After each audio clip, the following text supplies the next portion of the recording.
ভগবান রাম লক্ষণ সীতার বেশে বিমান কর্মীরা অযোধ্যার মন্দিরের উদ্বোধনের আগে বড় চমক ইন্ডিগোর। আগামী 22শে জানুয়ারি অযোধ্যার রাম মন্দিরের উদ্বোধন হতে চলেছে। এখন গোটা বিশ্বজুড়ে উন্মাদনা তুঙ্গে রাম মন্দির উদ্বোধনকে নিয়ে। ধর্মপ্রাণ হিন্দুরা এখন অপেক্ষায় রয়েছেন এই দিনটির। এখন গোটা দেশ জুড়ে চলছে রাম রাজত্ব।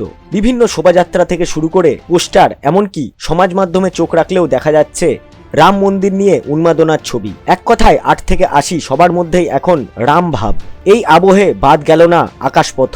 সম্প্রতি ইন্ডিগো এয়ারলাইন্সের একটি অভিনব উদ্যোগ সমাজ মাধ্যমে বেশ ভাইরাল হয়েছে। সম্প্রতি দেখা গেল ইন্ডিগো বিমানবন্দরের কর্মীরা ভগবান রাম লক্ষণ সীতা এবং হনুমানের পোশাকে। সম্প্রতি সমাজ মাধ্যমে বেশ ভাইরাল হয়েছে সেই ভিডিও। আহমেদাবাদ এবং অযোধ্যার মধ্যে এয়ারলাইনটির উদ্বোধনী ফ্লাইটটি ফ্ল্যাগ অফ করার জন্য এই অভিনব পোশাকে অবতীর্ণ হন ইন্ডিগোর কর্মীরা। ইন্ডিগো কর্মীদের এই পোশাকে দেখে উচ্ছ্বসিত হয়ে পড়েন সেখানে উপস্থিত যাত্রীরা।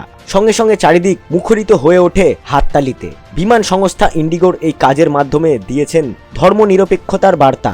ভিডিওতে দেখা যাচ্ছে ভগবান রামের পোশাকে এক ইন্ডিগো কর্মী ফ্লাইট বোর্ডিং ঘোষণা করছেন। তার পাশে একজন দাঁড়িয়ে রয়েছেন লক্ষণের সাজে। কাছেই মা সীতার রূপেও আরো এক কর্মীকে দাঁড়িয়ে থাকতে দেখা যায়। তাদের সামনে রামভক্ত হনুমানের পোশাকে মাথা নিচু করে হাত গুটিয়ে বসে থাকতে দেখা যায় আরো এক কর্মীকে।